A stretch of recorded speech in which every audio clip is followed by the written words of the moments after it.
पर झा जी। शुक्रिया माननीय सभापति महोदय। इन दिनों जीरो ऑफ में नाम आना लॉटरी लगने जैसा हो गया है। थैंक यू वेरी मच, आपका बहुत बहुत शुक्रिया। माननीय सभापति महोदय, एक विषय उठा रहा हूं। तात्कालिक प्रभाव से पिछले महीने जनवरी में आईआईटी कानपुर के एक छात्र ने आत्महत्या की। एक लंबी श्रृंखला है आईआईटीज, आईआईएम्स और हायर एजुकेशन इंस्टीट्यूशंस में आत्महत्याओं की। हर आत्महत्या एक स्तर पर हत्या साबित होती है, क्योंकि उसके जो कारक हैं, जिसको माननीय सर्वोच्च न्यायालय ने भी इंगित किया।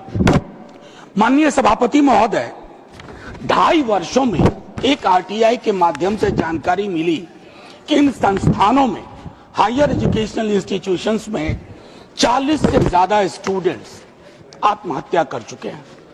कारण माननीय सभापति महोदय वैरी करता है।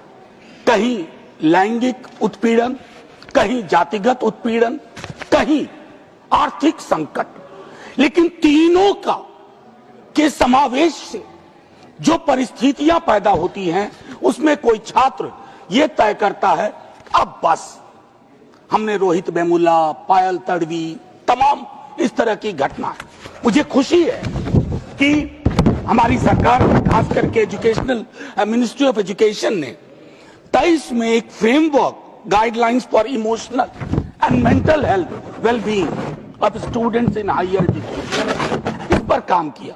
लेकिन यह गाइडलाइन और फ्रेमवर्क उसी चुनौती का शिकार है, उसी संकट का शिकार है जिसमें हमारी गवर्नेंस उलझी पड़ी है। आप मसौदा तैयार कर देते हैं, मसौदा जमीन पे नहीं उतरता। एक पिता, एक माता अपने बच्चे को खो देता है। माननीय सर्वोच्च न्यायालय ने भी इस संदर्भ में एक महत्वपूर्ण पहलकदमी की। 2025 में टास्क फोर्स बनाने की बात की।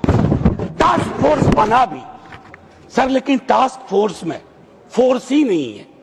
बिना शक्ति के ये टास्क फोर्स, और मैं बार बार कहता हूं सर, सरकारें आएंगी जाएंगी, आज उनकी आपकी है, कल को किसी और की होगी, लेकिन समाज के ढांचे में ये जो उत्पीड़न के बीज की वजह से लोग दुनिया को अलविदा कहते हैं, अगर इस पर विराम नहीं लगाया गया तो किस बात की सरकार, किस बात का देश, किस बात की संभावनाएं, किस बात की ट्रिलियन इकोनॉमी और किस बात की अमेरिकी डील। मैं समझता हूं इस पूरे संदर्भ को गंभीरता से लेते हुए पहलकदमी की जाए, और आपका बहुत बहुत शुक्रिया। जय हिंद महोदय।